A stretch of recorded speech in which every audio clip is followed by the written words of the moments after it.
Today, video cameras are everywhere. We bring you the pictures they've captured. Sometimes it's serious, sometimes it's funny, but it's always real TV.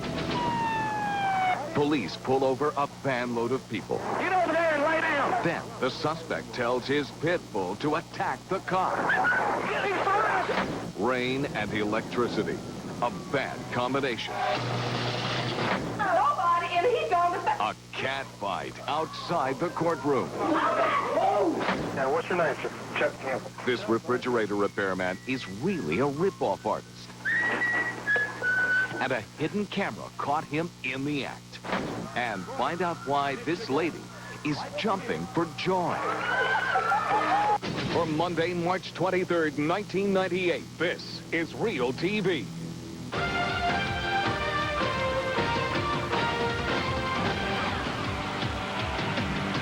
Hi, I'm John Daly, and we begin with an ambush on a police officer. The cop never saw it coming. The weapon, a pit bull. Our John Johnston has the video shot by a police dashboard camera.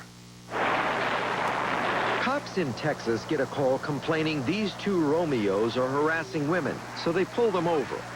There are actually 3 of them. You can barely see the driver on the other side of the van with the other trooper getting his driver's license when they start to struggle. I'm not going to be holding your wallet. No. Hey, you. Suddenly, they burst back into the picture in an all-out brawl. Then, the driver's attack dog, a pit bull, jumps right into the middle of the fight. Sergeant Charlie Seal rips the dog away from his partner as he subdues the suspect.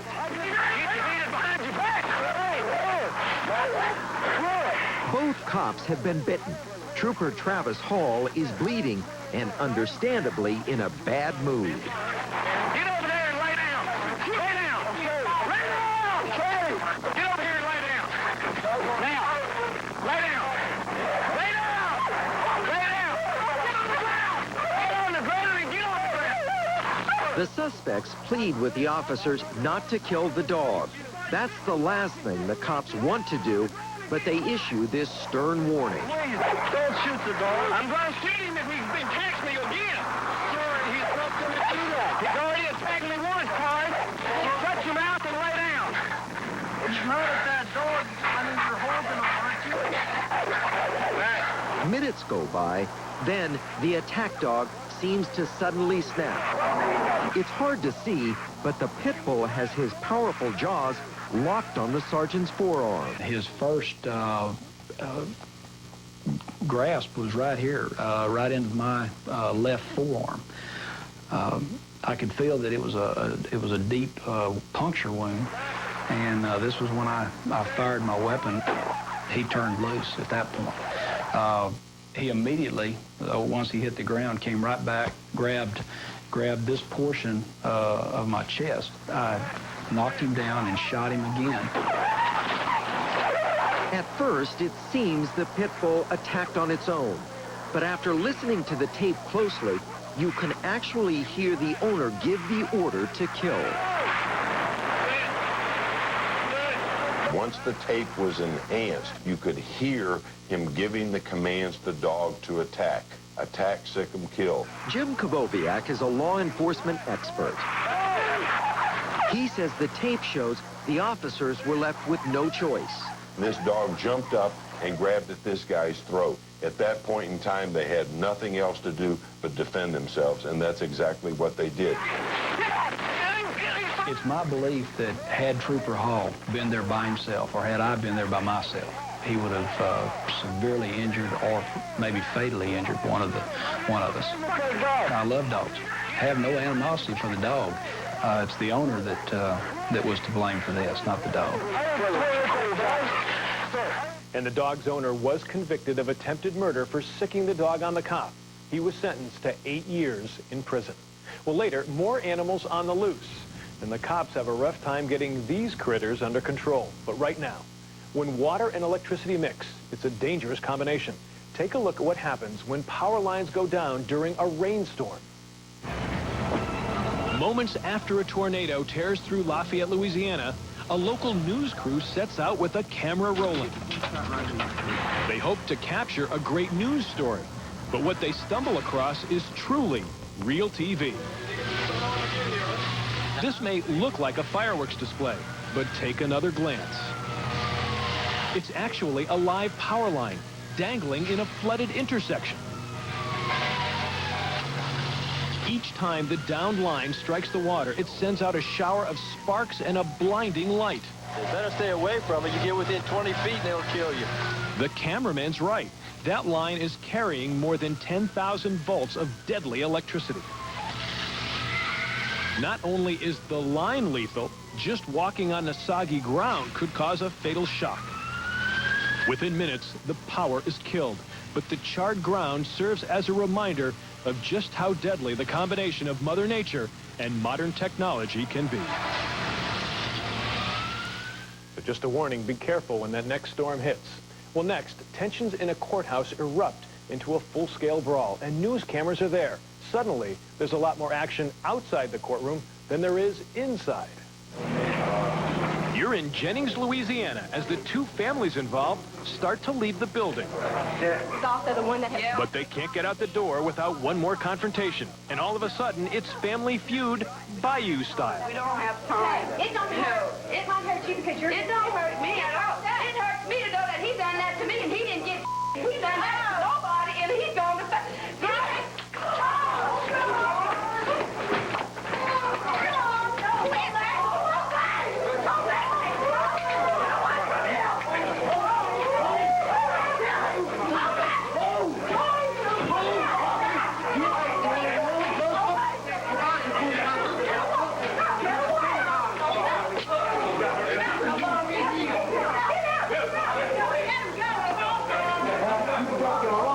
Finally, the district attorney himself has to step in and get the families separated. Okay, everybody has enough. All the victims staying here. Why don't the Boulay family, why don't y'all exit that way? Come on, guys. But the woman who started the fight can't resist one more comment for the camera. Hey, Brenda got her if not keep that good. This might be a whole new programming angle for Court TV.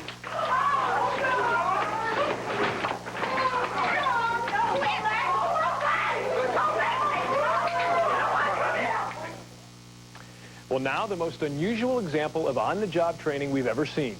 And to get the job, you need to win a contest.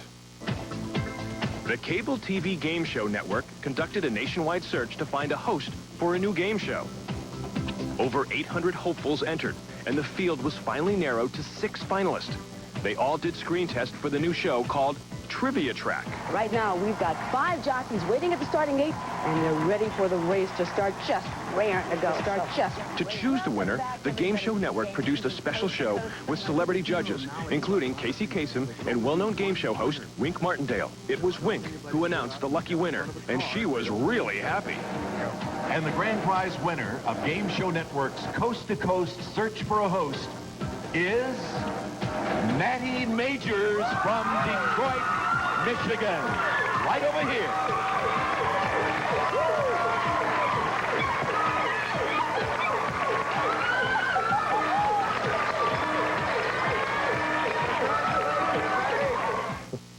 And congratulations to Matty. Besides the new job, Matty also won $5,000 in a Jeep Cherokee.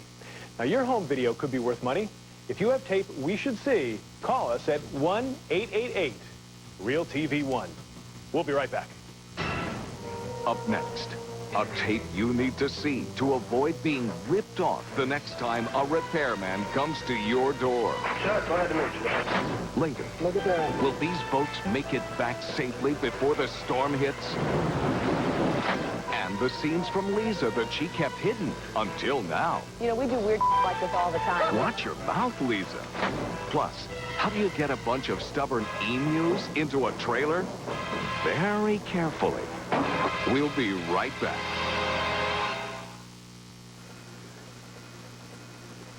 We are the crew from Boulevard Tattoo, and we love Real TV. Yes, we do.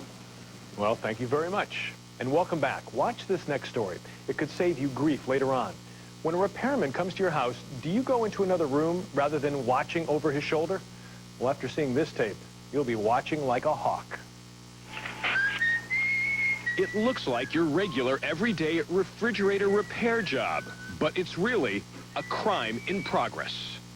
We estimate that 50% of the repair companies who come to your home to do repair work will fraudulently and intentionally steal your money. Rick Besseler is the chief investigator in the Florida State Attorney's Office. Today, he's out to get crooked refrigerator repairmen, and videotape is his weapon. We hid cameras inside of the residence to view the work as it was being performed by the repairman.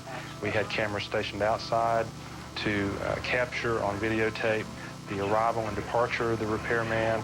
So you're ready, Dad? Yeah, what's your name, sir? Chuck Campbell. Chuck, glad to meet you. Handymen were called from the phone book and were told a refrigerator wasn't staying cold. In reality, a cheap wire was simply disconnected, and decoys were placed in the house, posing as residents. This videotape is an excellent example of a couple of con men that ripped us off. These guys charged us for work that we never received. They claimed that they replaced the defrost timer. The defrost timer is accessible only on the back side of the refrigerator. It clearly shows they never pulled the refrigerator away from the wall. Now listen as the decoy asks for his old part back. What'd you do, put a new timer in? Yes, sir, the defrost timer. Can I see the old one? When we asked them for the old part back, suspect number 1 tells suspect number 2 to go out to the truck and bring the part in. That must be some magic part that can go from inside of the house out to the truck, because they never left the building the whole time they were there. When this next repairman only replaces a wire but charges for a motor, he's also asked to show the old part. Now watch as he waits for his customer to leave the room. As you can see, he went and retrieved a brand new part out of his toolbox. It's still inside of a white carton. He's removing the part out of the carton. He takes his pocket knife out of his pocket and begins to cut the part, cutting the electric motor to make sure that it won't work, because this is in fact a brand new part. He did not replace the evaporator fan motor at all. This guy even cuts himself while damaging the motor, and you can see him wipe off the blood. 10 out of the 20 repairmen who showed up at the sting were busted. Know nothing about refrigerators. And thanks to the videotape, all those arrested were convicted. Up next, video of the boat that got tossed around like a toy in a bathtub. And Operation Emu. Even if you don't want to. Plus, the day even Lisa couldn't believe what she was reading. What? Back in 2 minutes. Raw and unrehearsed. You're watching Real TV. Well, next, a race against time for a fleet of fishing boats. They're trying to make it back to safe harbor before a massive storm hits.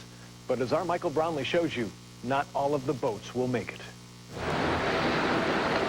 A winter storm pummels the west coast of New Zealand.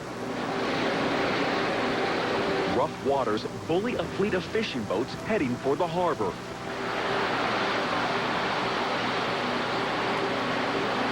A home video camera on shore captures the boats trying to return to refuge. It's a fight for survival. These fishermen hope they'll win. Their journey back isn't an easy one.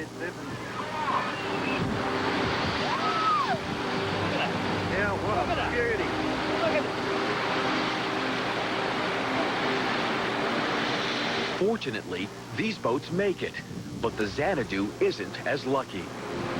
Here's the front one, right? We couldn't make it across the river, across the bar, because they had closed it down. It was just big waves crashing right across it. It was impossible to get across. 3 people ride the doomed boat right onto the rocks. The surf is unrelenting. The boat won't survive, and if the men want to, they must abandon the boat. When we hit the rocks, it was like, do we just abandon ship or just jump over? But Dad gave us the order to launch the life raft. Hayden Roberts, his father Eric, and first mate Toa Parada are the 3 men on board. Hayden and Toa take the raft ashore. His father stays behind. And they were yelling out for him to get off the boat, you know, so they get off quick before it tips over. In total darkness, Hayden's father finally jumps into the surf and uses his son's voice to guide him to shore. It works. We both went down and sort of helped drag him up the rocks. And we sat there for, I don't know, we all sat there in shock for a few minutes. Well, I wasn't scared of a lot of things that beforehand maybe I was, and I can face things now after, I don't know, perhaps cheating death. Everything seems a bonus. It's a remarkable story of survival. As soon as the men got home, Hayden's dad headed straight for the bar where he pulled out a bottle of rum. Hayden was shocked. Why? He says this was the first time he'd ever seen his father have a drink. John? Michael, thank you very much. I guess you can't blame him. Well, cops are trained to handle many different situations, but there's nothing in the training manual about the assignment you're about to see now on this next tape. Look, some large, flightless birds of Australia resembling the ostrich, but smaller. Or as others say, look, emus. In Otay Mesa, California, a few emus escaped from a nearby ranch and made their way to this field. They look like they're having a good time, but the local SPCA thinks they would be having a better time back at the ranch. Volunteers and animal control officers chase the emus by foot and even try using trucks to round up the birds, but they don't have much success.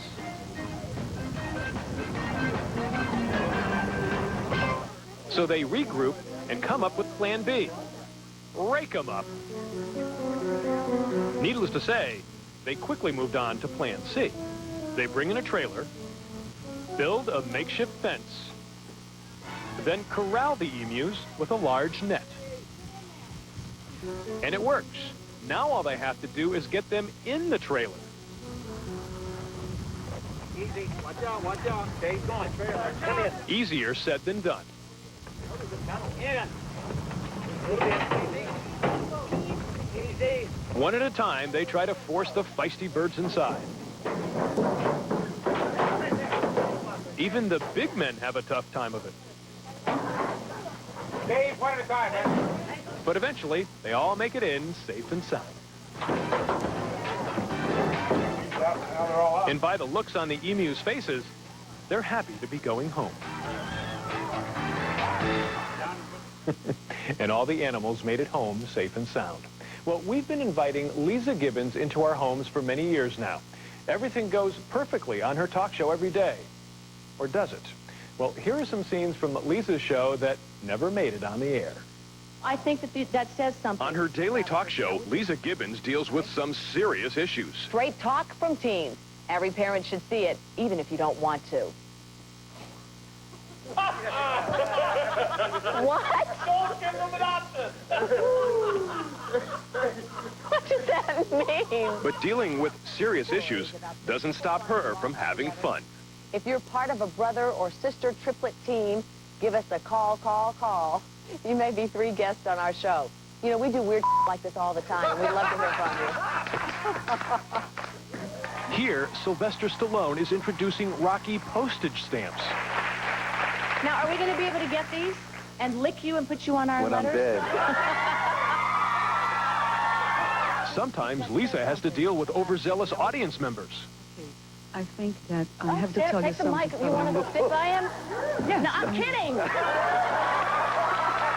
She may make an occasional blunder. To undergo an experimental treatment, which she firmly... But she's always ready to try it again. Is there a point at some time... Is there another chance I could get to do this better? I'm sorry. Tomorrow on Real TV, the parasailer gets caught in a wind shear, and he's about to go down like a rock. Well, time now for you to play along with us. It's today's Real TV quiz.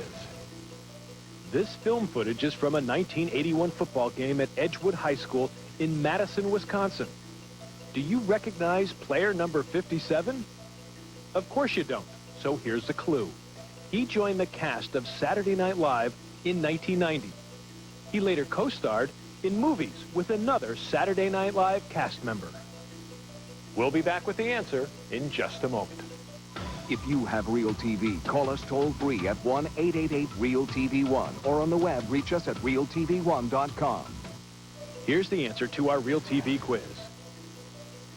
Playing center long before taking center stage, it's the late Chris Farley, recent star of Beverly Hills Ninja.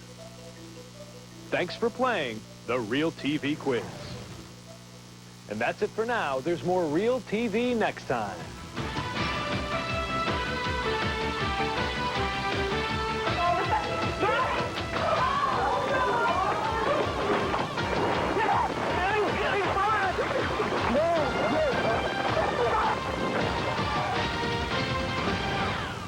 Today, video cameras are everywhere. We bring you the pictures they've captured. Sometimes it's serious, sometimes it's funny, but it's always real TV. News video of the parasailer who got caught in the wind. It's a backdraft caught on tape. A powerful twister bears down on an elementary school. Meet the woman with 600 pet cats. Yes, yes. You heard me right. And there's more than one way to climb a tree. For Tuesday, March 24th, 1998, this is Real TV.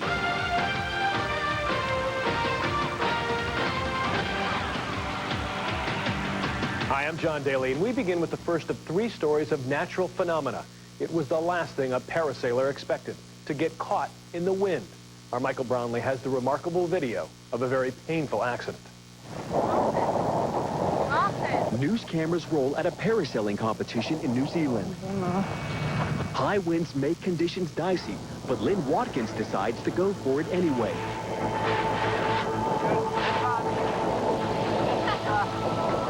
He rises to about 90 feet when a sudden gust hits the parasail.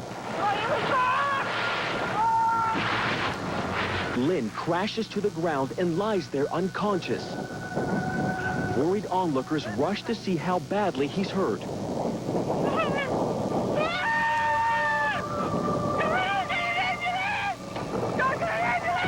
The camera mic picks up the frantic screams of Lynn's wife as she runs to his side. Another man yells a warning.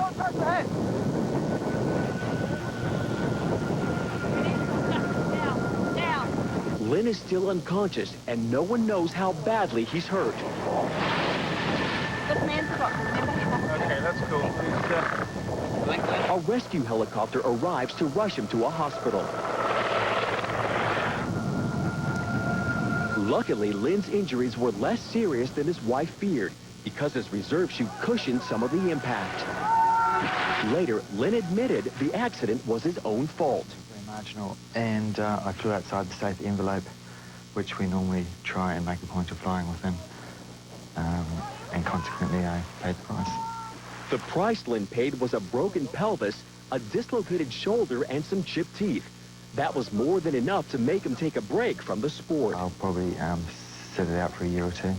It's a sport that requires keen judgment, and obviously I've shown that I don't have that at the moment. If Lynn ever does decide to go parasailing again, you can bet he'll think twice before throwing caution to the wind. Oof. The accident happened in a contest to see how far the competitors could fly. Lynn was in the air for only 10 seconds. Well, next, a natural phenomenon every firefighter dreads, a backdraft. On this tape, you'll see why it can be deadly. We have thousands of fires in our vast video library showing structures go up in flames.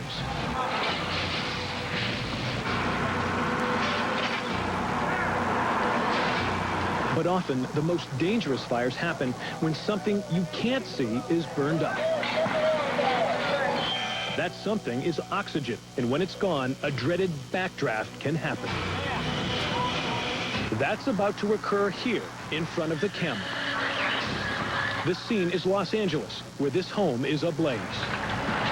Firemen calmly prepare to knock down what they think will be an ordinary house fire. What they don't know is that the flames have sucked all the oxygen out of the one-story home.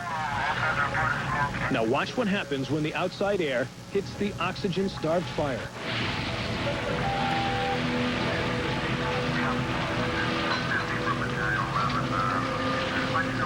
It's a backdraft, sending the firemen scurrying for safer ground. Fortunately, the firefighters and the cameramen are far enough away not to be injured.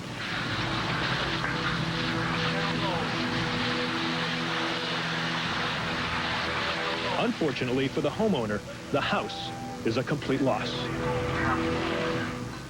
No one was hurt. The tape was shot by fellow firefighters for training purposes. Well, now, phenomenon number 3. Just south of Los Angeles, a tornado bears down on an elementary school. Now, this home video shows you what it's like to be a sitting target in the path of a twister. Here's our Sabila Vargas.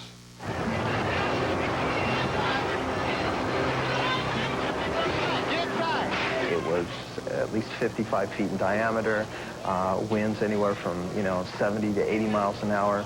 You could not see through it. That's how Lanny Valinsky describes a tornado that hit Long Beach, California. Lanny was on his way to pick up his daughter at her elementary school when the tornado hit. While everyone was running for cover, Lanny was videotaping the destruction.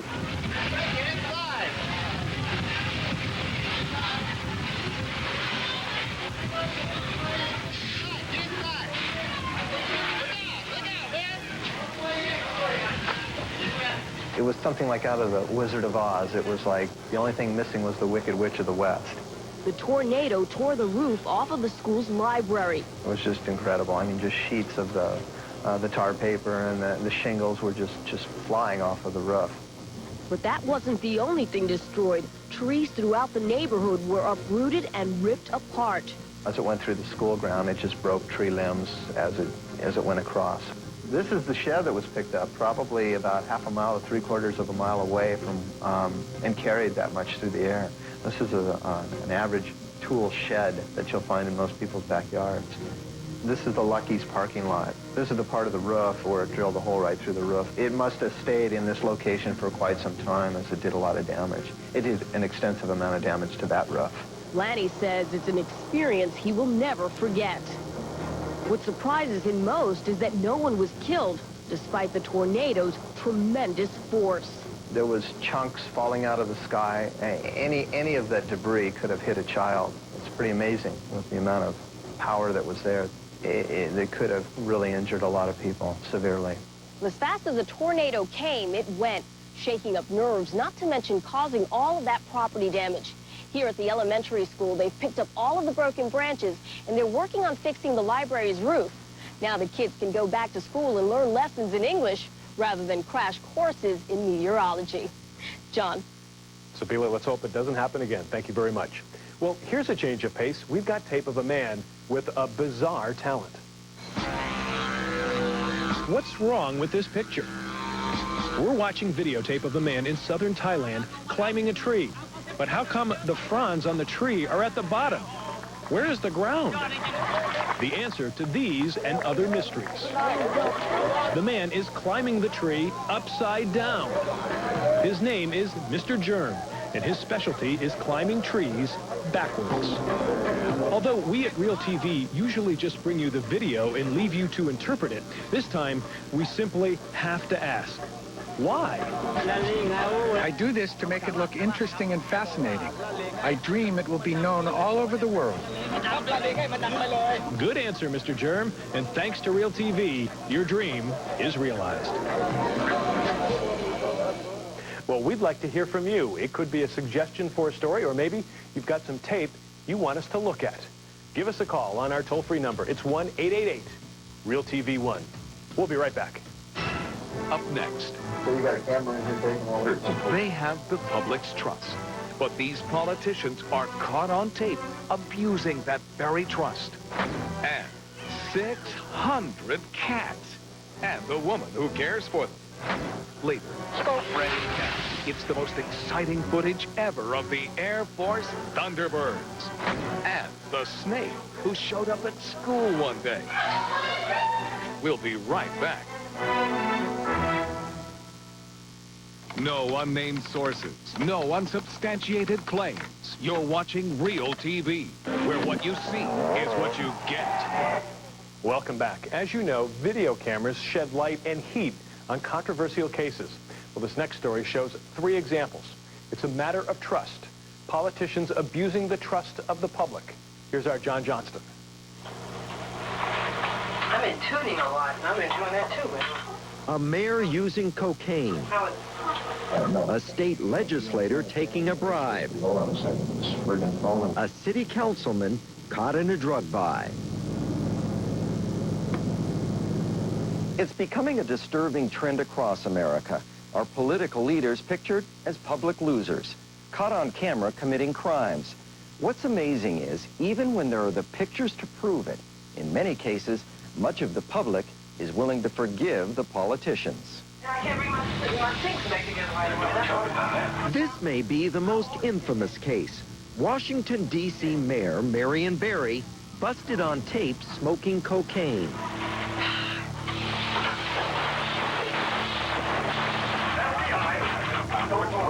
The public's appalled, and Barry goes to jail.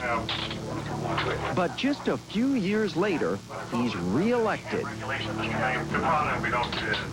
to have service all day, and your privacy is going to be protected.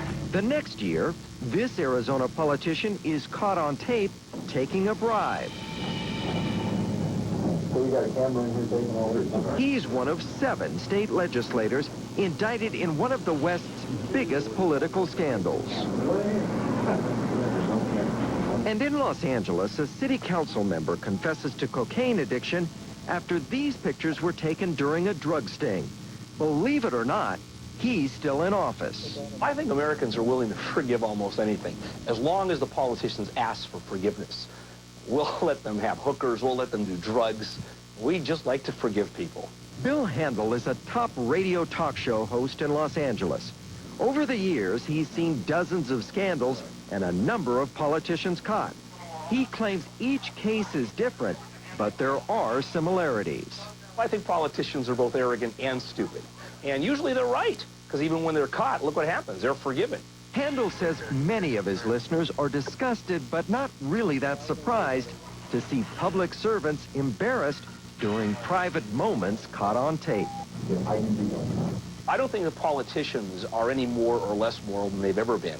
We just have the joys of video today. So all it means is we're going to see more of it. The right to remain silent. Anything you say can be used against you in court. Well, now we've got a woman caught on tape. She's not doing anything illegal, just totally bizarre. Ben gene yerine koyarım fazla yani koyarım. Turkin Akalin is truly a cat lover. In fact, in her hometown of Istanbul, Turkey, she's earned the nickname Catwoman, and with good reason. Turkin owns 600 cats. That's right, 600. They come in all shapes, colors, and sizes. Turkin doesn't discriminate. She loves them all, including one frisky but feline-friendly dog.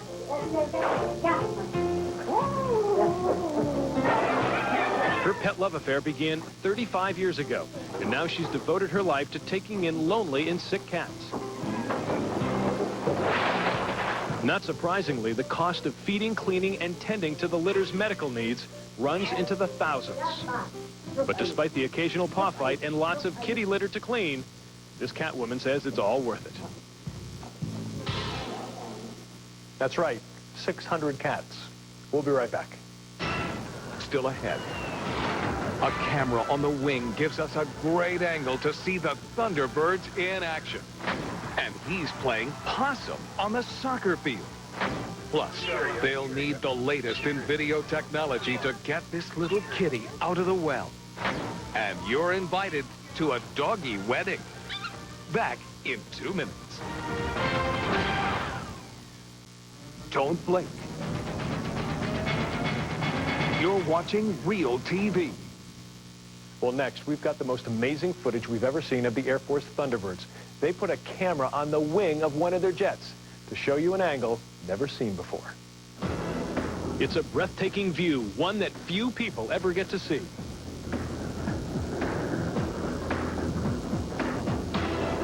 But for these elite Air Force pilots known as the Thunderbirds, it's a way of life. No drill. Gear now, or go slide. Forward. Left turn, accelerate. For more than 40 years, the Thunderbirds have been entertaining millions of people around the world. But before any of these pilots perform, they train for 4 months at Nellis Air Force Base in Nevada. Left turn. Continuous left. Back left for bon roll. Little more pull. Cameras mounted in the cockpits and the missile mounts at the end of the wings capture this aerial ballet as it happens. Smoke off, ready, now and roll. Diamond's tight. Take a look at what they called their diamond formation. Easy forward, left turn. How's it looking, boss? I got him. Back left all the way. Rolling up and rolling. Into the boat. Maneuvering through the air at speeds of more than 600 miles per hour. Inverted. And rolling leaves these pilots little room for error. At times, these F-16s get as close as 18 inches from one another. Fours in. A pilot during a show will perform approximately 30 maneuvers, and you can bet communication is a key to making them a success. I'll check 54. 154, okay. 253, okay. 252, okay. 252, okay. And how do these high flyers finish their day? With what else but a perfect landing? What a sight. Well, next, 3 tapes of animals turning up where they shouldn't be. They make up today's Quick Clips. Police show up to a daycare center in New York City because a teacher thought she saw a snake in the hall. Cops immediately beat down a bathroom wall in pursuit of the intruder while the kids stay in their class. And after a toilsome evacuation, police finally capture the slimy stowaway. The snake's not too big, but it sure caused a lot of damage. In Guyana, Brazil, there's another uninvited critter making a nuisance of himself. During the second half of a soccer game, a possum made his way onto the field, causing all sorts of problems. But eventually, the little guy decided to leave with some help. And finally, a little kitten that was somewhere it wasn't supposed to be, down an 80-foot well pipe. A plumbing company with a tiny camera helps out the Sacramento Fire Department as they rig up a snare to pull up the precious carcass. And when the little ball of fur finally emerges from the pipe, its owner and everyone else let out a big sigh of relief.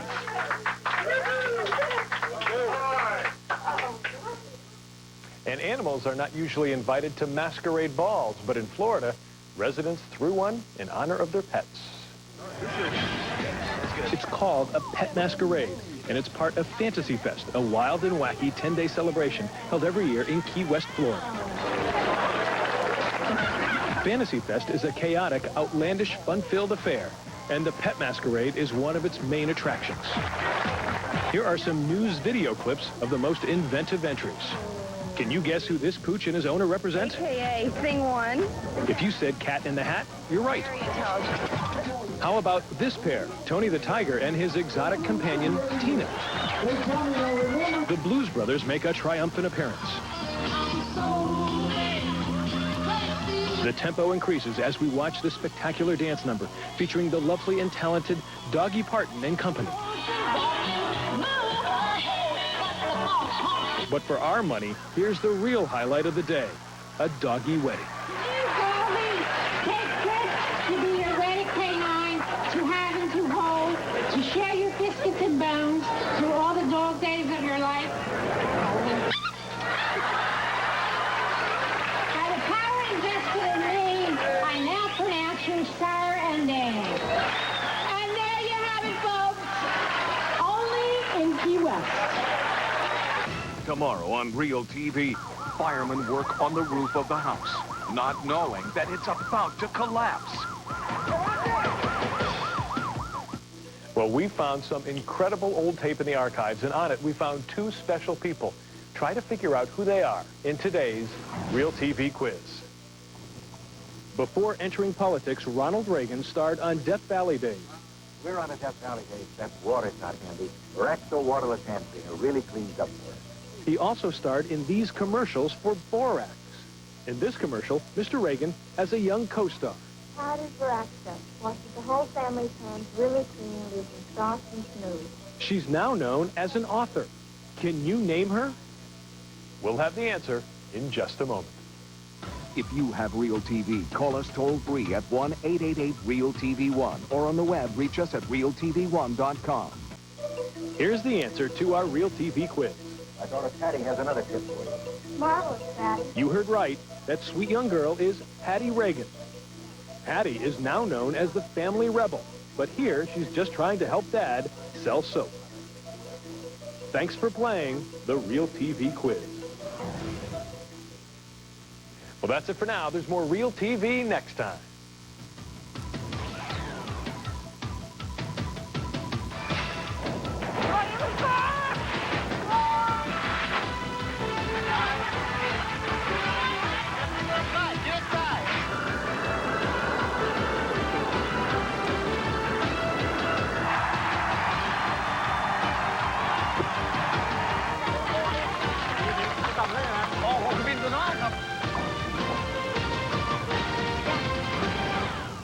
Today, video cameras are everywhere. We bring you the pictures they've captured. Sometimes it's serious, sometimes it's funny, but it's always real TV. The flames weaken the roof, and the firemen fall through. A wayward sailboat is stalled right in the path of the speeding ferry. These armed robbers mean business. Cameras are on hand for a brutal race through rugged terrain. And how do you get a cat down from a tree that's 150 feet high? Not a very smart cat.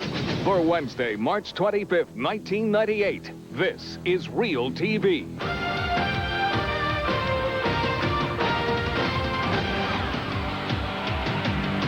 Hi, I'm John Daly, and we begin today in an exclusive area of Beverly Hills. A mansion is in flames, and firefighters are called to the scene. Then, disaster.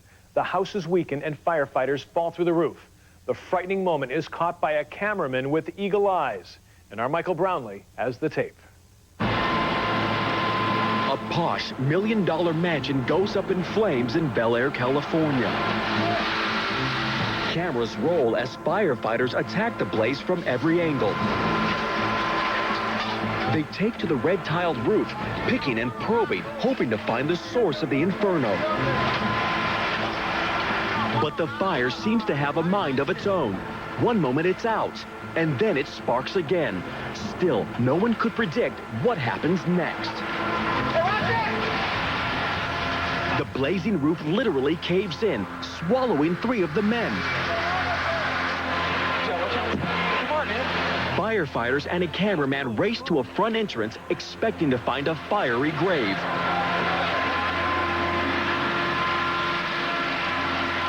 As we show the video from another angle, keep in mind that's a 12-foot free fall, and the firefighters are all wearing 100 pounds of equipment. You can actually see the wall buckle. To the relief of everyone, all 3 firefighters escape unhurt. Firefighter Modesto Chillingar remembers his close call. Started doing our job, and then all of a sudden, the next thing I know, I'm in the air, and then I remember being on my face, and then the roof was still falling down. It felt like I was getting buried. 30 minutes after the first flicker, the flames are out. And although the homeowners suffered a major loss, Modesto and his partners consider themselves the luckiest firefighters alive. We were really lucky. I think God protected us. We should have been hurt, and we walked away. If you did it 5 more times, it wouldn't have happened that way. A very close call. The fire caused $600,000 in damage. It was started by a short circuit. Now, a little bit later, we'll have tape of firefighters on the scene of an unusual rescue. A red Corvette smashes into a house, and now someone is trapped. That's later, but right now, another incredibly close call. A disabled boat sits dead in the water during a sailboat race. And that's when the trouble begins. It's the day of the Australian sailing finals, and these 3 Americans are trying to decide which sail to use on their skiff. Big rig, as big as there is. Number 1 rig. Biggest rig we got. That's the second rig. We got 1, 1, 2. That means one wins. We're going with the big rig. Go with the big rig. Big rig it is. What they don't know yet is that it isn't going to make any difference. As an ocean-going video camera follows the action, the race gets underway. Suddenly, a warning horn blares, and the alert cameraman whips around toward the sound. The U.S. entry is sailing blind, and that ferry boat is bearing down fast. Oh, Yankson just ran into the ferry. Actually, it's the other way around.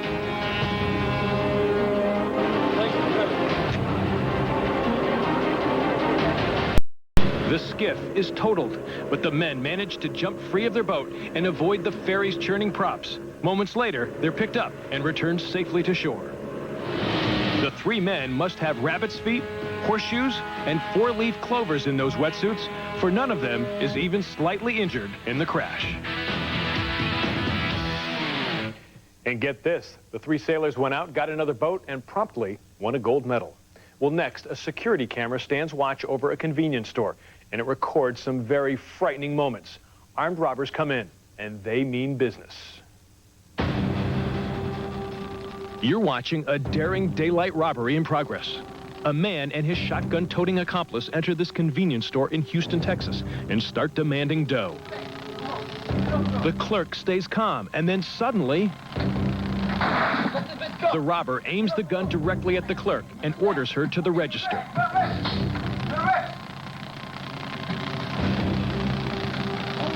Keep your eye on the left side of the screen. This guy is an innocent shopper, but the gunman doesn't pay him any attention. Get the money. A security camera rolls as the heist unfolds. The clerk fumbles with the register, and when the 2 bad guys look away, she makes her move. The gunman thinks she's grabbing for a gun. Now take another look in slow motion. She's not grabbing for a gun. She's trying to set off the store's silent alarm. As we continue in slow motion, keep your eye on the suspect in the white shirt. He heads into the storeroom.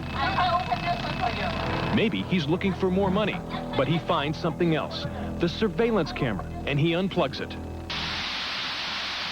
Unfortunately, the clerk doesn't trip the store's silent alarm, and the bad guys take the money and run. Fortunately, they leave the most valuable item behind, the videotape from the surveillance camera. And one suspect was caught, and he awaits trial. The other is still on the loose. Well, would you climb 150 feet up a tree to save a cat? If you're a Real TV viewer, you might, but you definitely get the rescue on tape.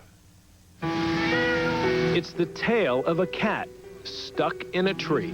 Somewhere up in this tree is a cat. The story began 3 days ago when the cat clawed his way up this 200-foot fir tree, chasing a bird. Now, he can't find his way down. When Phil Ruckus heard the cat's cries for help, he climbed into action. There's Phil. You can see him in the tree. Phil isn't an animal rescuer. In fact, he doesn't even own the cat. He's just a good Samaritan. Phil's friends down below roll tape on the feline rescue. We expect the cat to completely attack him when he gets close enough. Both of them then plummeting from the tree. They crack jokes on the ground, but Phil is 150 feet up the tree, and that's no laughing matter. You can see now the cat is climbing even farther out the limb. Not a very smart cat. Finally, he reaches the scared cat, but the cat gets spooked and tries to run.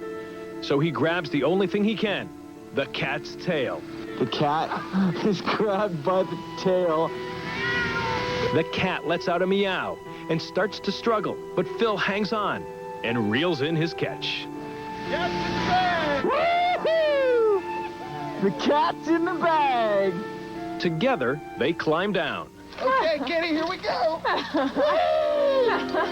And this sad tale comes to a happy end when, you guessed it, the cat's let out of the bag. Here it comes.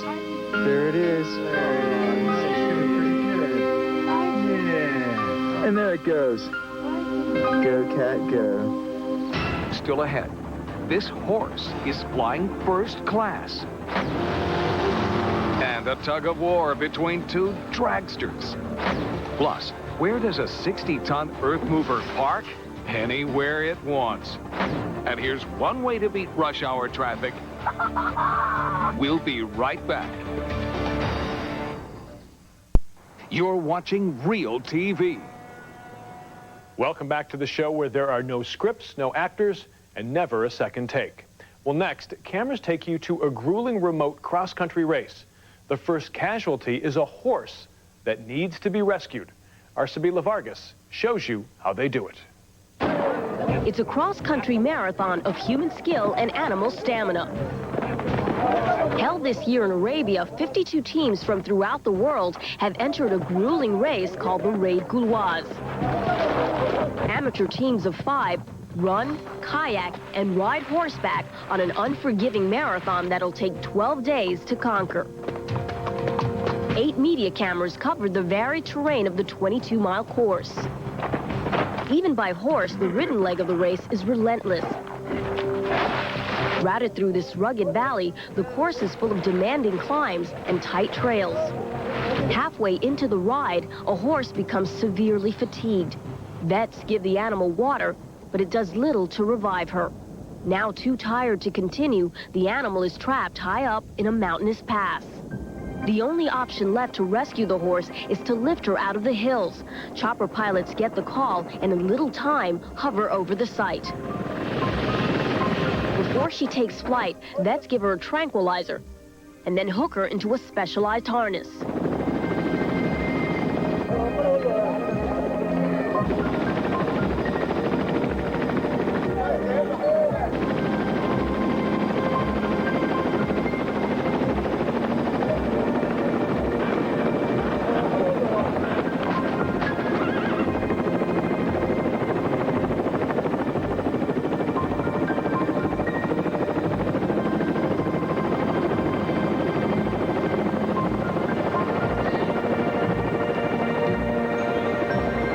The horse is flown several miles and then lands safely near the start of the race.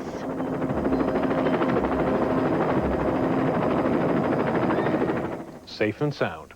Well, big machines get into big trouble in our next 3 tapes. They were sent in by our viewers for today's Quick Clips.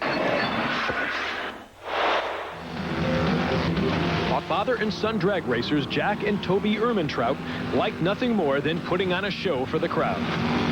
And when it comes to the main event, they perform a very unusual crowd pleaser. Both cars are attached by a specially reinforced metal bar. Then Jack prepares inside his car while his son pours water around the tires. After that, it's time for tug-of-war. It's a spectacle of smoke and horsepower.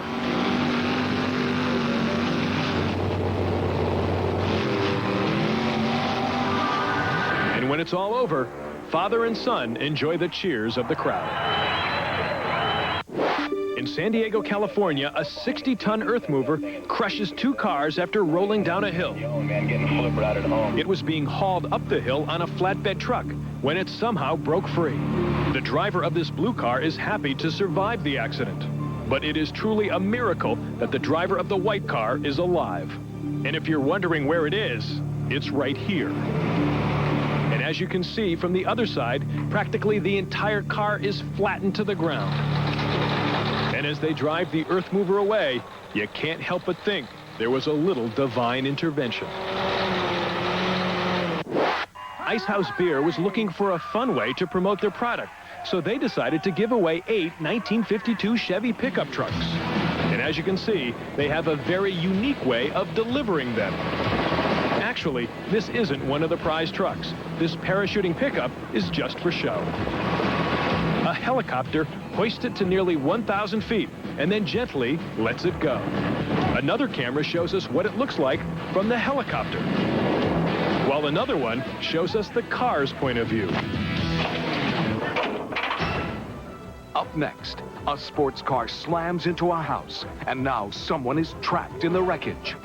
Plus, extreme skiing down the steepest mountain around.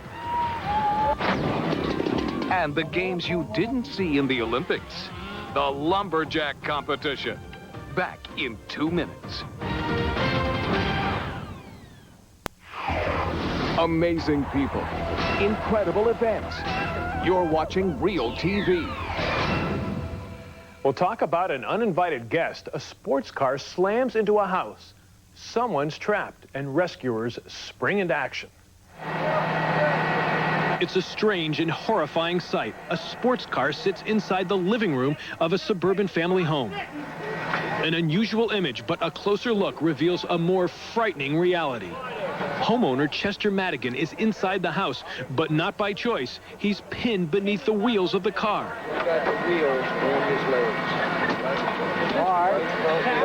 It starts when the driver of the red Corvette loses control on a freeway off-ramp and crashes through the front door. I didn't turn both sides, okay. Call it a twist of fate or an act of God, but Chester's life is saved by a set of filing cabinets that keeps the Corvette from completely crushing him. The car and the cabinets form an arch, allowing rescuers to treat the trapped homeowner while he waits. Emergency crews know they're working on borrowed time. The longer the weight of the car bears down on Chester's legs, the greater the chance of permanent injury. If I put a set of airbags on this side of the wall, between the wall and the car, just to keep it from teetering to one side or the other. They could jack up the vet and pull Chester from underneath, but there's a concern the floorboards might collapse from the weight. Nearly 2 hours pass, and rescuers are ready to make their move. They slowly pull Chester from the trap, which could easily have taken his life. It was like something out of a horror movie. The right front wheel had both of my lower legs pinned to the floor. My back was against the wall, the east wall of the house. So they had to get in the basement first and brace everything up and cut a hole in the wall behind me so they could get me out. I got you, buddy. I got these five. There you go. I got a little bit more. A little bit more. A little bit more. Paramedics rush Chester to the hospital for treatment, where he makes a full recovery. The Corvette is removed and taken to the body shop.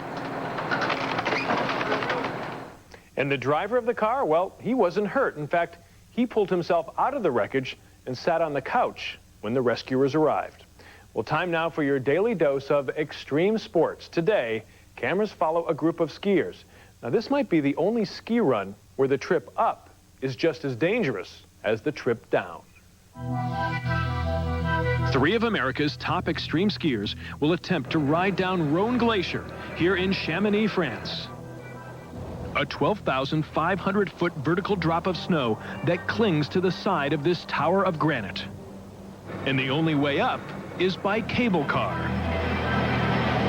Once they get there, they must climb down a metal ladder to the glacial peak. Now the fun begins, and documentary film cameras are there to capture it all.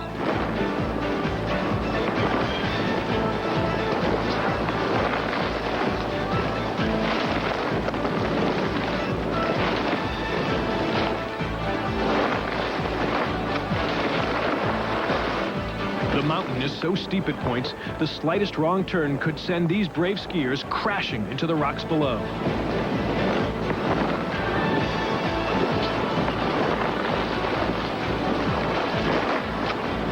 They make it through the day with no problem. Now with this under their belt, we can only imagine what their next conquest will be. Quite a run. Okay, here's videotape of games you'll never see in the Olympics. And once you've seen them, you'll know why. Timber. It's time now for the 3rd annual Lumberjack Championship here in Belgium. 7 men have gathered to become king of the forest, and a news camera is there to get it all on tape. The competition is so intense that it could be cut with a knife, or in this case, a saw. The contestants are judged on a variety of skills, from chopping to sawing. There's even a test where you have to slice a log as many times as possible without it falling over.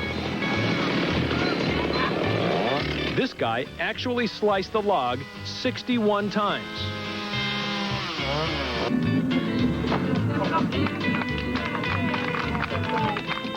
The overall winner is Raymond Kachelman. And after it's all over, these Paul Bunions show us their artistic side with a little whittling display. Tomorrow on Real TV, the robber who thought he could get away with it by wearing a paper bag on his head. Now here's your chance to play along. It's today's Real TV quiz. This is a 1985 Christmas episode of Remington Steele. I'm not here. I'm in a green space. Recognize the woman getting bullied by an evil Santa? She's now a well-known movie actress. We'll be right back with the answer. If you have Real TV, call us toll-free at 1-888-REAL-TV1 or on the web, reach us at REALTV1.com. Here's the answer to our Real TV quiz. I'm going to embarrass myself. In one of her first acting roles, it's 27-year-old Jennifer Tilly, 12 years before co-starring in Liar, Liar. Thanks for playing the Real TV quiz. Well, that's it for now. There's more Real TV next time. Until then, remember to take your camera with you. You never know when Real TV might happen.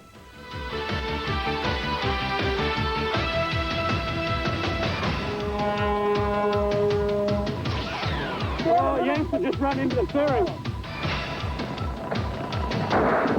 go. Get up the hill.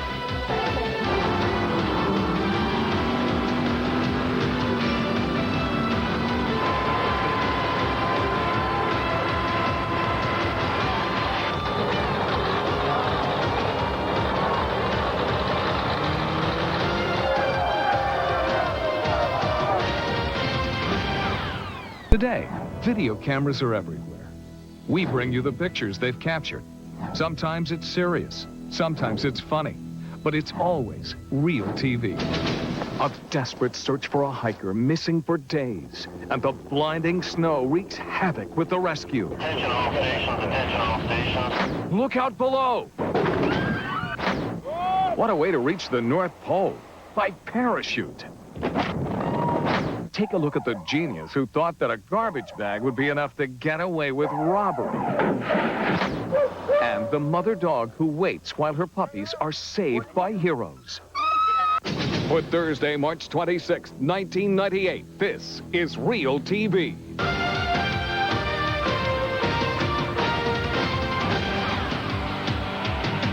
Hi, I'm John Daly, and today we begin with a whole town mobilizing to find a man missing in the snow. And you get to see the rescue operation from start to finish. Cameras are everywhere recording the events. Here's our Sabila Vargas. Sub-freezing temperatures and a fierce winter storm turned the picturesque mountains of Vancouver, Canada, into an eerie backdrop for a life-or-death race against time. 36-year-old Brian Jackman has been missing for nearly 40 hours. He was snowshoeing alone on Mount Seymour, but failed to return at a prearranged time.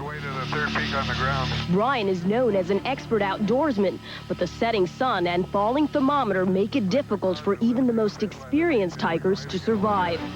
Brian's family alerts authorities and the media, and by first light, a search plan is in place, and cameras are on the scene. Ron Royston understands what this missing hiker is up against. Well, it's been -5, -6 most of the night. To the extent that it's cold, it's not the biggest problem. It's somebody trying to stay dry is going to be the important ingredient for survival. Several search parties gather, including a group of Brian's friends from a local factory. All of us here, we work with him all on the same site. He's a really nice guy, and as you can see, he's made an impact on all of us. A specially equipped helicopter with heat sensors searches the snow-covered countryside from above. Well, right now I'm looking to see if there's any movement in the snow and then found some piles, and also looking at the bases of any of those cliffs for any sign at all. Those are my guys up on the ridge there now. They're making their way to the third peak on the ground. A break in the falling snow gives rescuers good visibility. They're encouraged when they spot what appears to be snowshoe tracks. The tracks go down over there. They go down to my left. I've only had skiers up here that I can recall. Hopes are crushed when the tracks turn out to be from one of the search crews. Oh, shoot. Sorry about that. No, it's the wrong guys there. Well, that was a pretty good look. Nothing there. A long, cold day of searching turns up little, but rescuers are still optimistic. And miracles do continue to happen. This gentleman is prepared, and we feel that he has an excellent chance for survival. By dawn, the rescue effort expands. 40 searchers from 3 separate regions are now on scene. The tireless rescue teams have been searching for nearly 2 full days when they finally hear the news they've been praying for. They found some tracks and they followed it down, so it looks good. Attention all stations, this is Rescue 1. The subject has been located. We're recalling all units. Please call in by number. Okay, it's great. Yeah, that's real great. Actually saw him standing on the ledge, just waving to us. We were trying to ask him about his radio call sign, and he's just waving like this. And we were thinking, well, why doesn't he turn on his radio? Look at the guy. He's got the yellow pants on. That's the guy right there, for Pete's sake. Brian is alive, but in a bad spot. He's stuck on an isolated ridge, and darkness is falling. The rescue attempt will be difficult. Not that far from where the subject is located, and quickly bring him down because the cloud cover is moving into this area. He's got to have come down from the top. Maybe he looked over here and thought this is the way to get out to Vancouver, but he sure picked the wrong route, didn't he? After nearly 42 hours in freezing conditions, Brian is plucked from the jagged ridge and lowered to safety. Set 1, 2, 3. Welcome back. Thanks. In the hospital, Brian tells family and friends how he became stranded. I lost my footing. I slid down in between some trees, and it dropped me off into a ravine. You truly understand how lucky Brian is to have survived the rugged mountainside and the bitter cold. An adventure his wife says marks the last time she will ever let him hike alone. Can't blame her. Now, Brian dislocated his shoulder and broke his kneecap in addition to suffering from hypothermia. But he feels worse about all those people who had to take time out to find him. Now, in New York, it seemed like the sky was falling recently. This is no Chicken Little story. The proof is in the tape. 30 stories above New York's Madison Avenue, a buckled scaffold dangles precariously, then collapses. A news cameraman takes the shot, then runs to get clear of the falling debris. Firemen arrive and evacuate the entire block. Then emergency workers ponder what to do about the danger from a dangling net holding 1,500 pounds of broken bricks. Firemen get the net down safely, and life goes on in the Big Apple. Amazingly, there are only 2 minor injuries from this debris hitting the sidewalks of New York. But it caused a major traffic nightmare for weeks. Madison Avenue, a busy Manhattan artery, was shut down for days while the building was reinforced. Well, our next 3 tapes were recorded by store security cameras. They show some criminals who are, well, they're not too swift. When robbing a bank, most robbers usually bring a gun, but in some cases it's also a good idea to bring a belt. Surveillance video in this Indianapolis bank reveals more than this guy's face as he rifles through the teller's drawers. It was a brief robbery, and by the time he made it out the door, his pants were down to his ankles. In Cannon Falls, Minnesota, another heist is in the works, and in this case, the would-be burglars are definitely a few sheets shy of a full load. These guys are trying to rip off a laundromat, but they can't figure out how to break into the machine.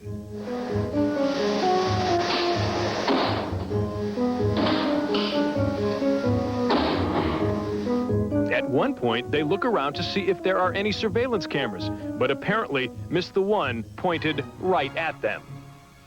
They cause $900 worth of damage, and ironically, they never did break into the machine, which contained a whopping $15.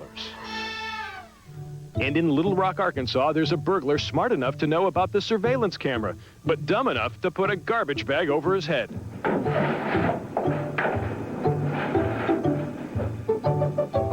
This clumsy criminal thinks he won't be recognized as he stumbles through the store, but unfortunately, he also can't see a thing.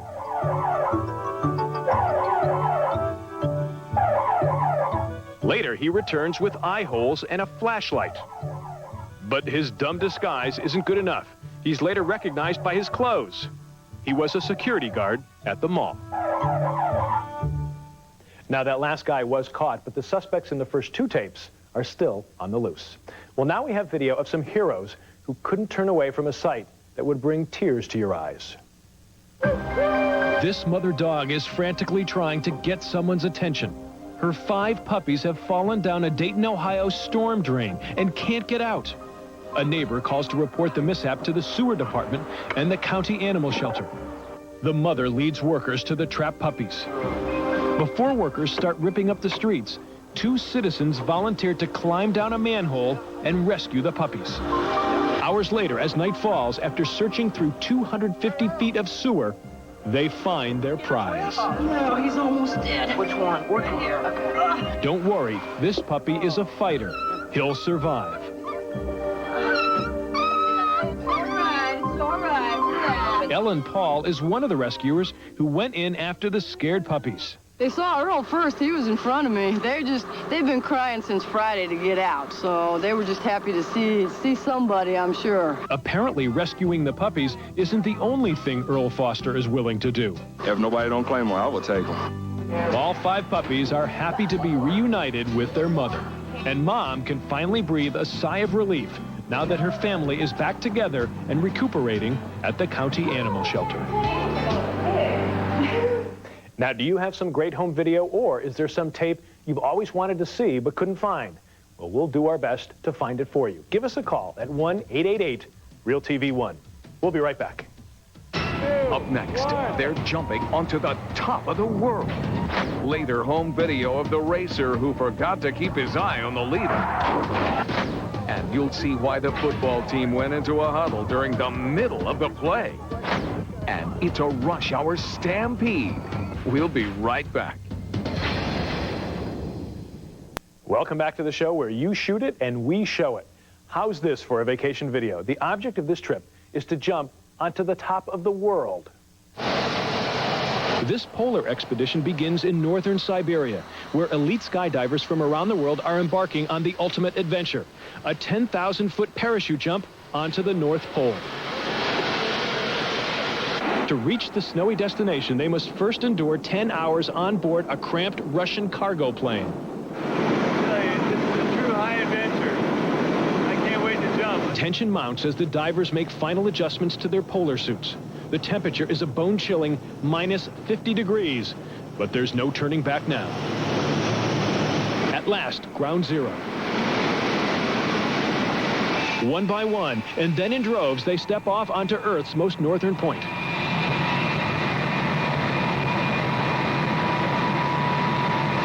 Finally, photojournalist Max Durder and his camera take the plunge. Watch and listen from his point of view. It's like breaking the umbilical cord. You are leaving the comfort and warmth and safety of that airplane, and next moment you are outside in a cruel, cold air right above the top of the world.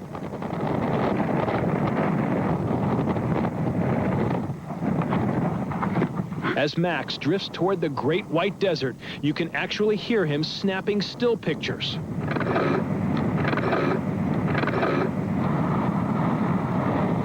After a breathtaking ride, he makes a picture-perfect landing. Welcome to the North Pole. Yeah, my nose is frozen. When we all got together, we counted the heads if everybody was there. So everybody was there. Everybody was excited. We knew we are all in the same adventure. We all shared the same feeling. We were all extremely proud that we were standing on the North Pole. And now the celebrating begins. Max, Wilma, and their fellow divers can all claim to have landed on top of the world. Thrilling, yes, but that trip is not cheap. It costs more than $6,000 to jump onto the North Pole. And we'll be right back. Still ahead, a rear-end collision at the track, caught on home video. And there's more to marshmallows than just a delicious snack. Plus, you decide, is this one of the most bizarre football plays ever recorded on tape? But first, time out on the field. Don't blink. You're watching Real TV. Well, it's an unusual race course configuration, a figure 8 in Riverhead, New York. There's danger everywhere, especially where the track intersects. As our John Johnston shows us, that's why the fans and the drivers like it. Bruce Snow with the green flag in hand. The green flag drops at the Riverhead Raceway in Long Island, New York. Stock cars rip around a figure 8 track. Keep an eye on car number 83. Bobby Lord. Driver Joe Larson is having trouble. He pulls over to the side. Larson will hold the lead in the Stan and Renee Toys number 8. After running through a checklist, Joe works out the kinks in the car and decides to get back in the race. Ron Harrison. He waits for the last car to clear, but he forgets to keep his eye on the leader. Bobby Lord trying him. Joe Lawson heaving into the wall here in the front stretch. Now, the race is to save Joe's life. Rescue crews rush in. Joe is unconscious and pinned inside the car. Now, are you all right? Part of the engine is now sitting on his lap. Give him some air. Yeah, that's a good idea. Pull the pins out. Pull the pins out. All right, here he goes. After almost an hour, they cut Joe out of the mangled metal. He's alive, but his legs are badly broken. I have no recollection of the day, in fact. If it wasn't for the tape, I wouldn't have known what happened. There wasn't a savable piece on the car. The motor had come through the firewall and had crushed my leg. It broke my leg in 2 places, turned and dislocated my ankle, and my hands were hurt. I was bruised from head to toe. Doctors told Joe he'd be crippled for life, but he beat the odds and is walking again. In fact, he's walked away from racing. When I look at the tape, I do at times get emotional over it because you see the friends and my family was there, my children were there. My uncle races with me. He was there holding my hand. Every once in a while, Joe gets the urge to race again. Then he sticks this tape into his VCR, and that urge is gone. Bobby Lord trying him. Oh, Joe Lawson heaving into the wall here in the front stretch. I'm not indestructible. We're not indestructible. It was a game until then. When I got hurt, it was real. And that was very real. Now, Joe may no longer race, but he's still involved in the sport.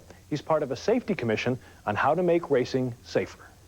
Tomorrow on Real TV, the suspect who led police on a wild chase and then got blasted by a fire hose. Next, Real TV. Well, we've got 3 amazing tapes to show you now. We begin with a stampede through city streets. That story leads off today's Quick Clips.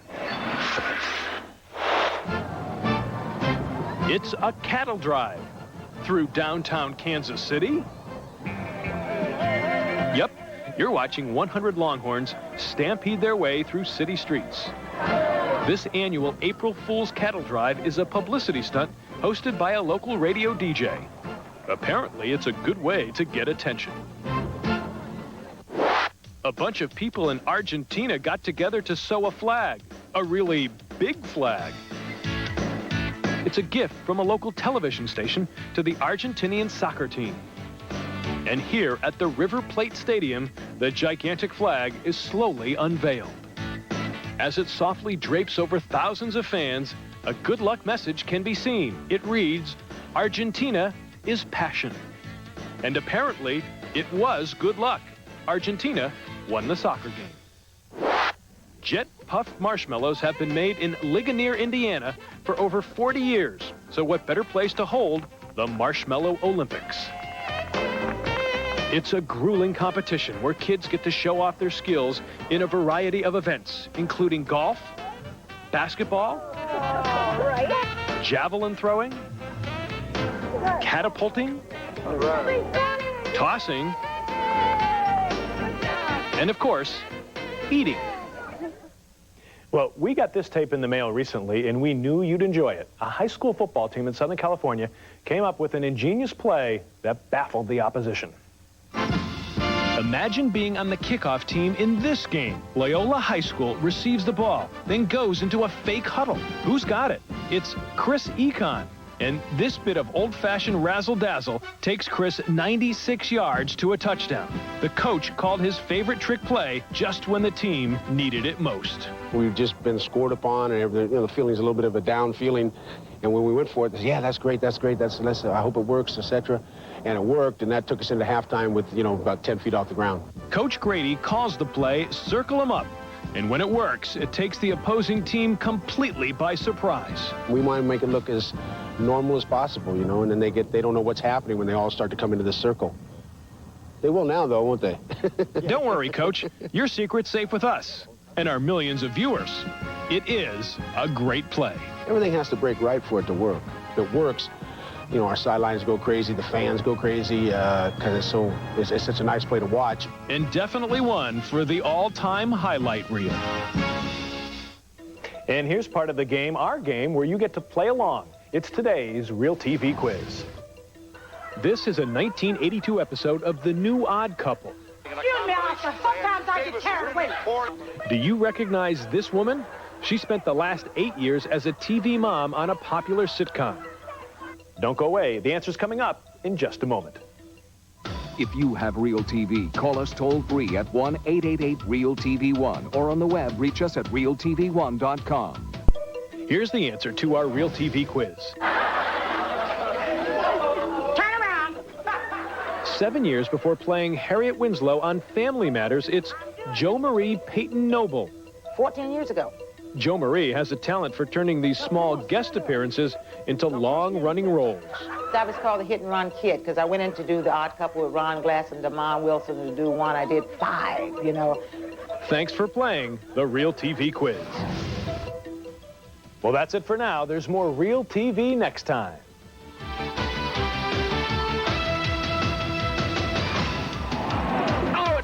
Heavy into the wall here in the front stretch.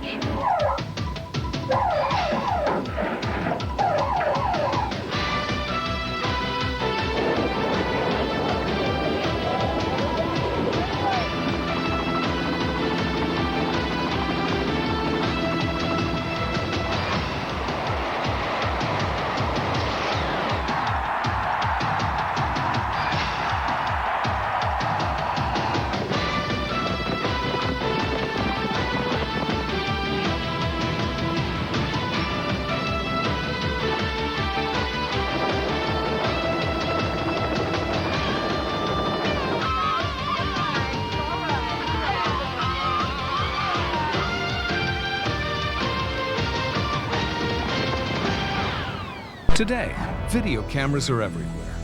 We bring you the pictures they've captured. Sometimes it's serious, sometimes it's funny, but it's always Real TV. The cops chase a suspect up a pole. Suspect firing around. Now, it's time for the fire hose. Home video of a gang confrontation as weapons are brandished. Take a look at the astronauts launching a video camera into space. Can you guess what this rare baby animal is? And you'll see the tape from the new camera that can go anywhere. For Friday, March 27th, 1998, this is Real TV.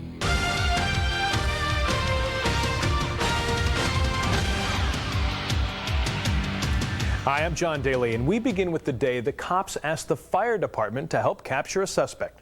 The suspect is up a pole, and he won't come down. Here's how it started. A suspect in a kidnapping case is on the run in Los Angeles. Cops are on his tail, continually trying to corner the armed man during this wild midnight run.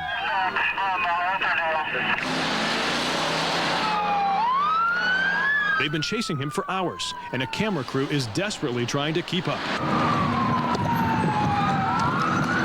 and white under my light, right where my light's at. That's the yard. He's getting in the road. Finally, as dawn breaks, the gunman abandons his car and makes a run for it on this quiet residential street. This gentleman is armed with a 90mm. Police clear out the area and shut down the street for the showdown. Let's get on there. Let's go. Surrounded, but still full of fight, the gunman scrambles up a utility pole. As he straps himself in for his last stand, cops take aim. Yeah, right now he's holding the weapon in an offhand and he's trying to tie himself up to the pole. Request permission to either use a sting ball and R1 at this point. The desperate gunman threatens to kill himself or anyone else who gets in his way. Suspect firing around. But he's a sitting duck. Police sharpshooters could take him out at any time. Still, they don't want to kill him if they don't have to. We could have taken some following shots and possibly disarmed him. I need to know if we have permission to do that. A round of rubber bullets bounce off the man, but he still won't budge. In fact, they seem to make him angry as he fires off a shot. Cops still want to take him alive.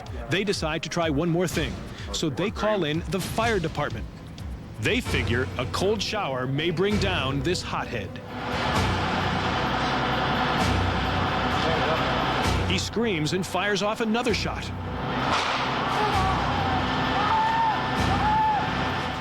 But finally, after 5 minutes of being blasted with water, the suspect gives up. Paramedics go up to help him down. He's beaten by the water barrage and rubber bullets, but he's alive, thanks to a courageous group of cops who never lost their cool. And he was treated for 2 self-inflicted gunshot wounds. He was later arrested for assault with a deadly weapon on a police officer. Well, not too far away, a senseless confrontation. Rival gangbangers gather to settle a score. When one guy pulls a knife, trouble begins. Our Michael Brownlee has the tape. Rival gangs face off in the street. A minor traffic dispute is about to become a lot worse. Hey, since you ain't got your home. A gang member brings out his home video camera as other gang members bring out weapons. Pull a knife for me. Carson, don't pull a knife for me. Carson! Hey, 101. He said 101. It's all on tape. It's all on tape. It's all on tape. It's all on tape. It's all on tape. The scene gets wilder and the cameraman loses control. Suddenly, someone uses an anti-car theft device as a weapon.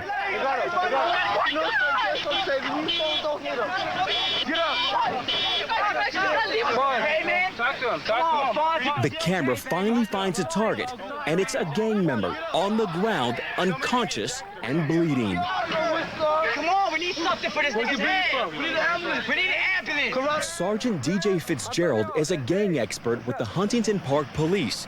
He says the video is chilling, but also fascinating because it's not something you get to see every day. This is about as close as the average person is going to get to be so close to an actual gang fight. You'll see an individual with a large knife that has a cover around the knuckles. That knife is strictly used for fighting. There's no other purpose to have it. And in fact, with the knife guard like that, it's illegal in California. Then you'll see something else in the video, the use of the club that is normally used to secure the steering wheel of vehicles. A club can be legally purchased and legally possessed, but as you'll see in this videotape, within just a couple of seconds, it can be used as a pretty destructive weapon. We need an ambulance. I got it on tape, Holmes. I got it on tape, Holmes. The gang cameraman gets it all on tape, and Sergeant Fitzgerald says sometimes that's what it's all about.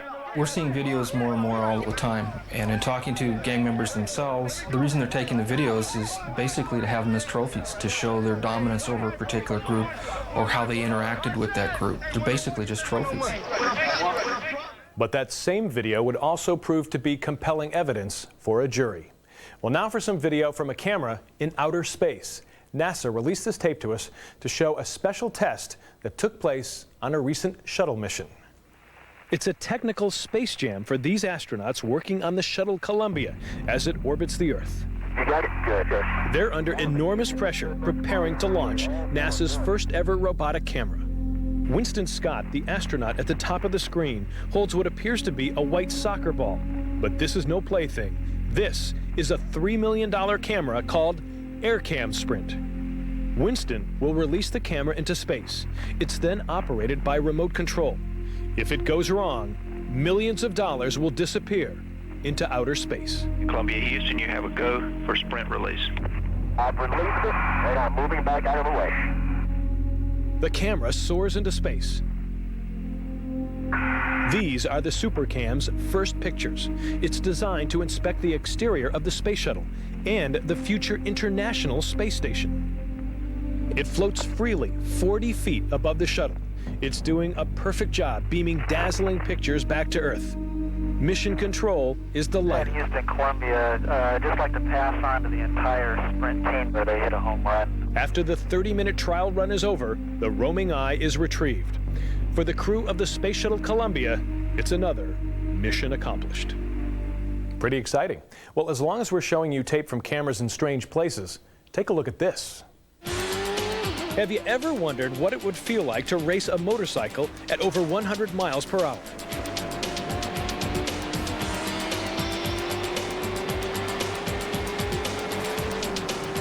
What about flying up the coastline on a motorized hang glider?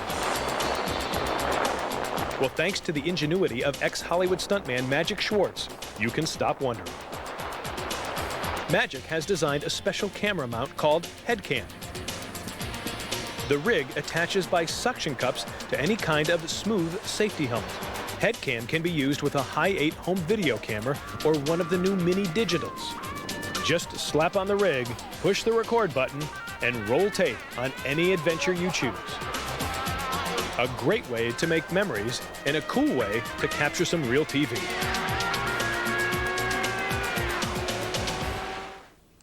And we'd love to see your home video wherever you placed your camera. Here's how to reach us toll-free. Our number is 1-888-REAL-TV1. We'll be right back. Up next, a tribute to a woman who soared over the rest. Later, see this bungee jump? That's just practice for this. Plus, what a way to get hitched. And have you figured out what kind of animal this is yet? We'll tell you a bit later. Don't blink. You're watching Real TV. Welcome back. Skydivers are a breed apart. Their ultimate joy is to soar through the sky free as a bird. This story salutes one very special skydiver. Here's our Sabila Vargas. To the world of skydiving, Deanna Kent is an inspiration. This Mexican-born wife and mother began to grace the skies over her native land when she was only 15 years old. When she moved to the United States, she took skydiving to a higher level, being the first to develop a style called skydancing. The 40-year-old role model had her whole life ahead of her, but it was cut short by a rare disease. Deanna died from a disease called CREST. Basically, CREST represents initials for several different illnesses. It's an autoimmune disease that basically attacks your body, your organs. Just months after being diagnosed, Deanna slipped into a coma. Miraculously, she came out of it for a while, just long enough to tell her husband Norman and son Ramsey that she wanted to fly again. Unfortunately, she never got the chance. That made her family determined to make another one of her wishes come true. Just days after her death, Norman and Ramsey and about 100 family and friends gathered at the beach will try to make Deanna's last wish come true. Thousands of feet in the air over their Florida beach home, Norman and Ramsey will free Deanna's ashes. The ceremony begins with a group of skydivers forming a circle.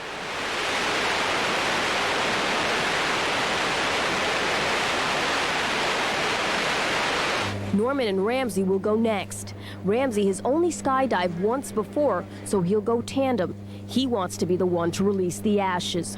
I never really got a chance to jump with my mom. I always thought that I had plenty of time to get into the sport. But then when she died, I was like, damn, you know, all that time just went by, and now I don't have a chance to jump with her, so this is my only real chance to do that. So I thought it would be cool if I could let my mom's ashes out and jump with her one last time.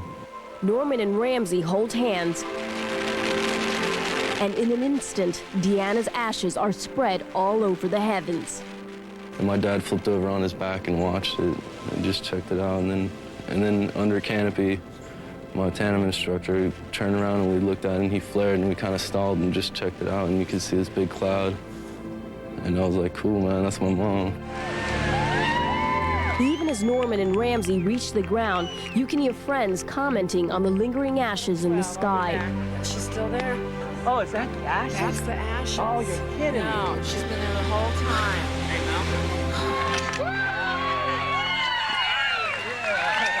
Although Deanna never had the chance to physically fly before dying, Norman says that in a spiritual sense, she did get her wish. By releasing her ashes in the air, Deanna became one with the wind. I miss, a lot of the common things, her hugs and her, her face and, her beauty in general. I asked her, what am I going to do without you now? And she answered, you're going to do all the things that you couldn't do with me. And for me, it's really special because I learned so much with her, and now I'm a new person. I launch from here, and all the gifts that I received from life with her, I will now take on and do something else with them. And we'll be right back. Still ahead, the impossible ski jump. And the bumbling car theft suspect who got pinned down by the car he's accused of stealing. Plus, how do you stack up against this competition? Back in 2 minutes. My name is Felipe Dulzaires. Hi, I'm Richard Gibson. Here we are on the famous South Beach. And you're watching REALTV.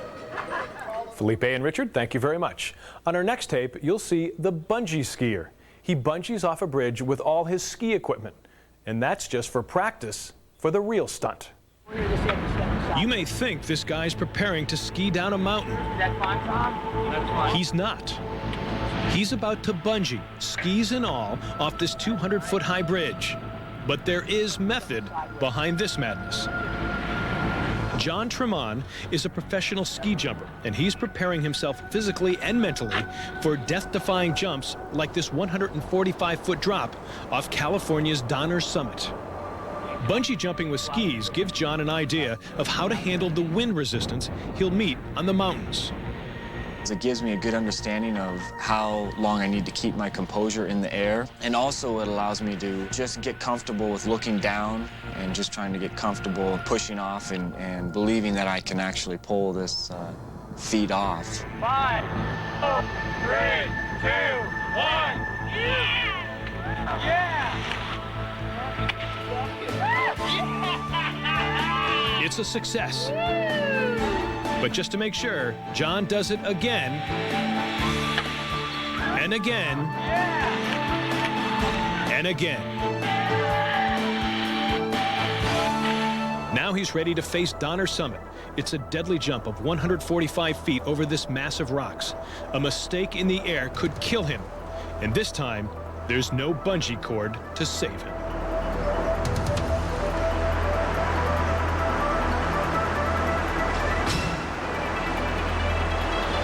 It's a 145-foot world record. But for this fearless skier, it was just another day on the slopes. I never did this jump planning to break a world record. I just looked at it as a jump that I believed I could do. And he did it. Well, next, the story of the alleged car thief who may have chosen the wrong partner. The story is the first of today's Quick Clips. It's late at night on the streets of Los Angeles, and these firefighters are struggling to free a man trapped under a car. He was allegedly attempting to steal this car when his partner accidentally ran him over. Now the carjacker is sorely in need of a carjack. Finally, rescuers free the man, but not for long. After receiving treatment for his injuries, he's going to jail. These kids are lined up at Cincinnati's Riverfront Stadium to try their hand at a grueling sports competition. Cookie stacking. The idea is to see how many Oreo cookies you can stack in 30 seconds.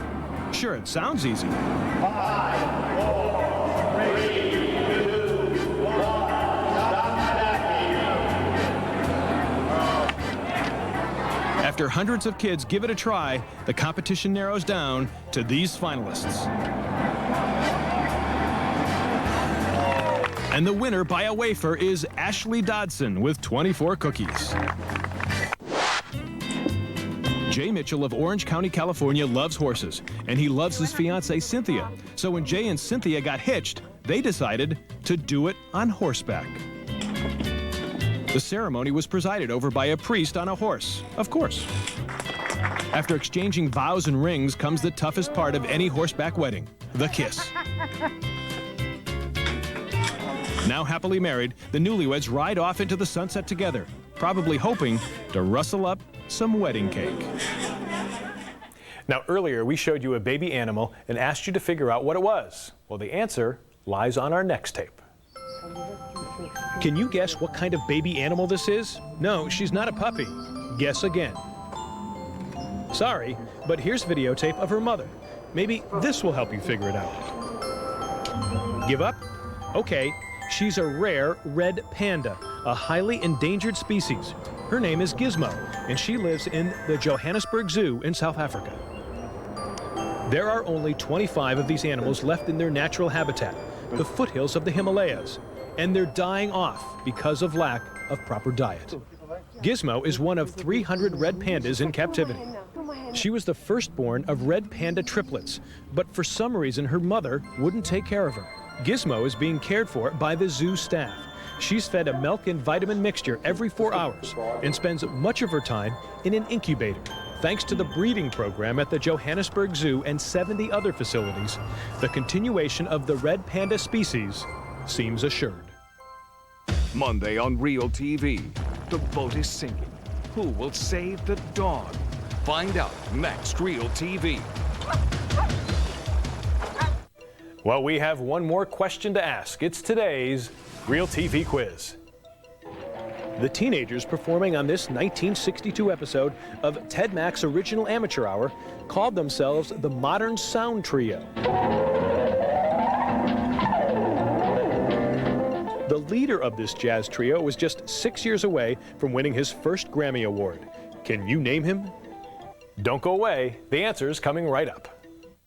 If you have Real TV, call us toll-free at 1-888-REAL-TV1 or on the web, reach us at realtv1.com. Here's the answer to our Real TV quiz. 34 years before playing himself in the movie Fargo, it's 17-year-old Jose Feliciano, singer of many classic songs like Feliz Navidad and Light My Fire. Thanks for playing the Real TV quiz. Well, that's it for now. There's more Real TV next time. Until then, remember to take your camera with you. You never know when Real TV might happen.